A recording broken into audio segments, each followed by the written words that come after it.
ኦነግ በመጪው ምርጫ ላይ ፋኖ የሰነዘረውን ትችት ተቀላቀለ። ምርጫውን ባዶ ስነ ስርዓት ነው ሲልም ተችቷል። ዝርዝር መረጃውን ይዘናል የምናካፍላችሁ ነው የሚሆነው። የሱዳን ባለስልጣናት ኢትዮጵያ በኩምሩክ ላይ ለተሰነዘረው የአመፀኞች ጥቃት ድጋፍ እያደረገች ነው ሲሉም ከሰሱ። መረጃውን ይዘነዋል። በሶማሊያ የፌዴራል መንግስትና የደቡብ ምዕራብ ግዛት መካከል ውጥረት ማየሉን ተከትሎ በግብጽ የተሰጡ የጦር መሳሪያዎች ለታጣቂዎች ተላልፈዋል የሚል ክስም ቀርቧል። የቮይስ ኦፍ ኢትዮጵያን ቤተሰቦች ሰብስክራይብ ማድረጋችሁን እያስታወስናችሁ ወደ ዝርዝር ወደ ያዝንላችሁ ጉዳይ እናልፋለን።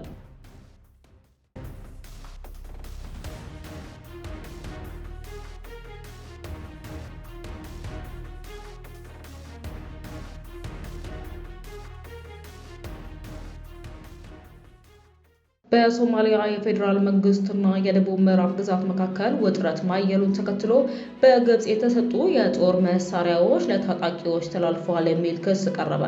በሞቃዲሾና በደቡብ ምዕራብ ግዛት መካከል ሰሞኑን እየተባባሰ የመጣው ፖለቲካዊ ውጥረት ተከትሎ የሶማሊያ የፌዴራል መንግስት ከግብጽ ያገኘውን የጦር መሳሪያ አልሸባብን ለመውጋት ከመጠቀም ይልቅ ለአካባቢው ታጣቂዎች አስተላልፏል ሲሉ የደቡብ ምዕራብ ግዛት ፓርላማ አፈ ጉባኤ ከሰሱ። እነዚህን መሳሪያዎች አልሸባብን ኢላማ ከማድረግ ይልቅ አሁን በእኛ አስተዳደር ላይ ጥቅም ላይ እየዋሉ ነው ሲሉ አፈ ጉባኤው ተናግረዋል። ሀገርን ለመከላከል የታሰቡ መሳሪያዎች በዚህ መንገድ ጥቅም ላይ ሲውሉ ውጥረትን ያባብሳሉ፣ ክፍፍልን ያስፋፋሉ፣ እንዲሁም የንጹሃንን ህይወት ለአደጋ ያጋልጣሉ ሲሉ አክለዋል። ዶክተር ፈቂ መሳሪያዎቹ በበረራ እየተጓጓዙ በደቡብ ምዕራብ ግዛት ባለስልጣናት ላይ ለሚደረጉ ዘመቻዎች እየዋሉ መሆኑን የሚጠቁሙ በጣም አሳሳቢ ሪፖርቶች እንደደረሳቸው ገልጸው ሁኔታውን አስጨናቂ ሲሉ ገልጸውታል። የደቡብ ምዕራብ ግዛት የሀገር ውስጥ ደህንነት ሚኒስቴር በበኩሉ በወጣው መግለጫ መነሻቸውን ከግብጽ ያደረጉ መሳሪያዎች ጽንፈኛ አስተሳሰብ ካላቸው ታጣቂዎች ጋር ግንኙነት ላላቸው ቡድኖች መተላለፋቸውን ለሀገራዊ ደህንነት ከፍተኛ ስጋት ነው ብለዋል። ግብጽ በቅርብ ጊዜያት ወዲህ ለሶማሊያ የጦር መሳሪያ በማቅረብና ለአዲሱ የአፍሪካ ህብረት ተልዕኮ ወታደራዊ አስተዋጽኦ በማድረግ ከሶማሊያ ጋር ያላትን ወታደራዊ ትብብር አጠናክራለች።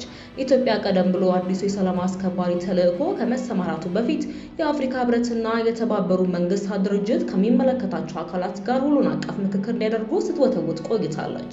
በአዲሱ የአፍሪካ ህብረት ማዕቀፍ መሰረት የአፍሪካ ህብረት ተልዕኮ ወታደራዊ ፖሊስና ሲቪል ክፍሎችን ያካትቱ 11900 አባላትን ያሰማራል። በዚህም ኡጋንዳ 4500፣ ኢትዮጵያ 2500፣ ጅቡቲ 1520፣ ኬንያ 1450፣ ግብጽ 1091 ወታደሮችን ያዋጣሉ። በተጨማሪም የናይጄሪያ፣ የሴራሊዮንና የግብጽ ፖሊስ ክፍሎችን በቅደም ተከተል በሞቃዲሾ፣ ጁዋሃር፣ ባይዶዋ ይሰማራሉ ተብሏል። ወደ ሌላ ዘገባችን ስንሻገር የኦሮሞ ነጻነት ግንባር በመጪው ምርጫ ላይ ፋኖ የሰነዘረውን ትችት ተቀላቀለ። ምርጫውን ባዶ ስነ ስርዓት ነው ሲልም ተችቷል። የአማራ ፋኖ ብሔራዊ ንቅናቄ በምርጫ ተሳትፎ ላይ ማስጠንቀቂያ ከሰጠ ከአንድ ሳምንት በኋላ የኦሮሞ ነጻነት ግንባር የኦሮሞ ነጻነት ሰራዊት መጪውን ሀገራዊ ምርጫ ተአማኒነት የሌለው ሲል ውድቅ አድርጎታል። ቡድኑ መጋቢት 14 ቀን 2018 በወጣው መግለጫ ምርጫው ለውጭ ዓለም ፍጆታ ተብሎ የሚዘጋጅ ትዕይንት ሆኗል ያለ ሲሆን ከሀገሪቱ 70% በላይ የሚሆነው አካባቢ ተአማኒነት ላለው ድምፅ አሰጣጥ ምቹ እንዳልሆነም ገልጿል። መግለጫው ዋና ዋና ተቃዋሚ ፓርቲዎች ወደ ራሳቸውን አግልለዋል ወይም ደግሞ ከምዝገባ ላለመሰረዝ ወይም በሂደቱ ላይ አለ ያለውን ጉድለት ለማጋለጥ ብቻ እየተሳተፉ ይገኛሉ ብለዋል። በሂደቱ ውስጥ የቀሩት ፓርቲዎች በሙሉ በመንግስት የተፈጠሩ ወይም ከመንግስት ጋር የተቆራኙ ናቸውም ሲል አክሏል። ባለፈው ሳምንት የአማራ ፋኖ ብሔራዊ ንቅናቄ በወጣው መግለጫ ለፖለቲካ ፓርቲዎች፣ ለሚዲያ አካላትና ለሌሎች ተቋማት በሰጠው ማስጠንቀቂያ በምርጫ ሂደቱ ውስጥ መሳተፍ ከፌዴራል መንግስቱ አጀንዳ ጋር መቆም ተደርጎ እንደሚቆጠር መግለጹ ተዘግቧል። ቡድኑ ሊደረግ ስለሚችሉ ህገ መንግስታዊ ማሻሻያዎችም ስጋቱን የገለጸ ሲሆን ይህም ወልቃይትን ጨምሮ በኦሮሚያና በአማራ ክፍሎች ውስጥ ለፖለቲካዊ ፍላጎት ሲባል አዳዲስ ክፍሎችን ለመፍጠር ሊያገለግል ይችላልም ተብሏል። ግንቦት 24 2018 ዓ.ም ይካሄዳል ተብሎ በሚጠበቀው ሀገራዊ ምርጫ ከተለያዩ የታጠቁ ኃይሎች ትችት እየቀረበበት ይገኛል። ባለፈው ሳምንት በአማራ ክልል የመራጮች ምዝገባ እየተከናወነ ባለበት ወቅት የአማራ ፋኖ ብሔራዊ ንቅናቄ ለፖለቲካ ፓርቲዎች፣ ለሚዲያ ባለሙያዎች፣ ለሃይማኖት መሪዎችና ለሲቪክ ማህበራት በሰጠው ጠንከር ያለ ማስጠንቀቂያ በምርጫ ሂደት ውስጥ የሚኖራቸው ማንኛውም ተሳትፎ ከመንግስት ጎን እንደመቆም የሚቆጠር ይፈጠራል ብለዋል። የኢትዮጵያ ብሔራዊ ምርጫ ቦርድ በአማራ ክልል ያለውን ውጥረት ከግምት ውስጥ በማስገባት ለምርጫው ደህንነት ምደባ ስርዓት ማስተዋወቁ ይታወሳል። ለሰላም የኢትዮጵያ ጥምረት ፓርቲ የፖለቲካና የምርጫ ጉዳዮች ኃላፊ አቶ አላምረው ረዳ የአማራ ፋኖ ብሔራዊ ንቅናቄ በምርጫ ተሳታፊዎች ላይ ያስተላለፈው ማስጠንቀቂያ ፍጹም ተገቢ ያልሆነ ነው ሲል በመተቸትም ለህዝብ የቆመ ማንኛውንም ኃይል ምርጫን የዲሞክራሲያዊ መብቶች ማስከበሪያ ቀዳሚ መሳሪያ አድርጎ ሊደግፈው ይገባል ሲሉም ተከራክረዋል። ምርጫን የሚቃወም ኃይል በማንኛውም መስፈርት ለህዝቡ እየታገሉ ነው ለማለት በጣም አስቸጋሪ ነው ያሉት ኃላፊው በሰላማዊ መንገድ በሚሳተፉ አካላት ላይ የሚሰነዘር ዛቻ የዲሞክራሲ ጥረቶችን እንደሚያደናቅፍም አስጠንቅቀዋል። አቶ አላምረው አክለውም ተሳትፎን ማዳከም ህዝብን የማራቅ ስጋት እንዳለውና ፋኖ ሰላማዊ የፖለቲካ እንቅስቃሴ በመገደቡ ምክንያት የትጥቅ ትግል መጀመሩን ከሚገልጽበት መከራከሪያ ጋር እንደሚቃረን ገልጸዋል። ምርጫው ገዢውን የብልጽግና ፓርቲ ሊያጠናክር ይችላል የሚሉ ስጋቶች ቢኖሩም መሳተፍ ብቻውን ግን ህጋዊነትን ያጎናጽፋል የሚለውን አመለካከትም ውድቅ አድርገዋል። የቮይስ ኦፍ ኢትዮጵያ ቤተሰቦች ዳግም ሰብስክራይብ ማድረጋችሁን እያስታወስናችሁ ወደ መጨረሻው ዘገባችን እናልፋለን። የሱዳን ባለስልጣናት ኢትዮጵያ በኩምሩክ ላይ ለተሰነዘረው የአመፀኞች ጥቃት ድጋፍ እያደረገች ነው ሲሉ ከሰሱ። የዜና ምንጩ የጠቀሰው የሱዳን መንግስት ባለስልጣን እንደገለጹት ኢትዮጵያ ከሁለቱ አማጺ ቡድኖች ጋር ትስስር ያላቸው ታጣቂዎች በግዛቷ በኩል እንዲንቀሳቀሱ በመፍቀድ ጥቃቱን ደግፋለች ብለዋል።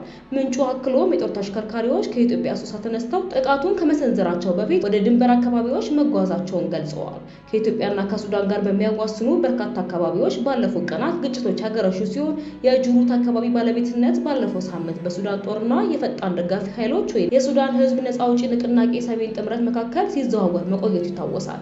ይህ ክስ የቀረበው ሮይተርስ በየካቲት 2018 ዓ.ም ኢትዮጵያ ከሱዳን ድንበር አቅራቢያ በቤኒሻንጉል ጉሙዝ ክልል ከአርኤስኤፍ ጋር ግንኙነት ላላቸው ታጣቂዎች የስልጠና ካምፕ እያዘጋጀች ነው የሚል ዘገባ መውጣቱን ተከትሎ ነው። የኢትዮጵያ ባለስልጣናት ለዚህ ክስ እስካሁን ይፋዊ ምላሽ አልሰጡም። የተባበሩት አረብ ኤሚሬትስ በበኩሏ ጉዳዩ ላይ እጅ የለበትም ብላለች።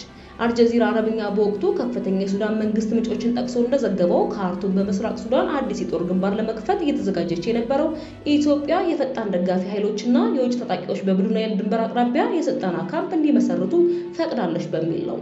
የሱዳን ጦር በሌሎች አካባቢዎችም ከባድ ውጊያ መደረጉን የገለጸ ሲሆን በኮርዶፋ 58 እንዲሁም በዳርፉር 47 የፈጣን ደጋፊ ኃይሎች ተሽከርካሪዎች መውደማቸውንም ጠቅሷል።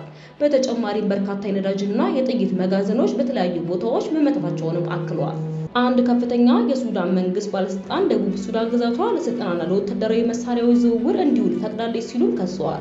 ግጭቱም በባው ወረዳ ውስጥ ሰፊ ሲቪል መፈናቀል እንዲከሰት ማድረጉንም ባለስልጣኑ ገልጸዋል። የሱዳን ጦር ከኢትዮጵያ ድንበር አቅራቢያ የሚገኘውን የአልሲሊክ አካባቢ ከባድ ውጊያ ካደረገ በኋላ በድጋሚ መቆጣጠሩንም አስታውቀዋል። አናዶሉ የዜና ወኪል የጠቀሰው የአራተኛው እግረኛ ክፍለ ጦር መግለጫ ቦታው በድጋሚ የተያዘው በታቀደ ወታደራዊ ዘመቻ መሆኑንና የፈጣን ደጋፊ ኃይሎች ታጣቂዎች ላይም ከፍተኛ የሰውና የንብረት ጉዳት መድረሱንም ገልጿል። ጦሩ አክሎም ግጭቱ በአብዱልአዚዝ አልሂሉ የሚመራውን የሱዳን ህዝብ ነጻ አውጪ ንቅናቄ ሰሜንን ማካተቱንም ቢገልጽም ከፈጣን ደጋፊ ኃይሎች ወይንም የሱዳን ህዝብ ነጻ አውጪ ንቅናቄ ሰሜን ወገን እስካሁን የተሰጠ ምላሽ የለም። የቮይስ ኦፍ ኢትዮጵያ ቤተሰቦች ዳግም ሰብስክራይብ ማድረጋችሁን እያስታወስናችሁ በሌላ መረጃ እስክንገናኝ በደህና ቆዩ።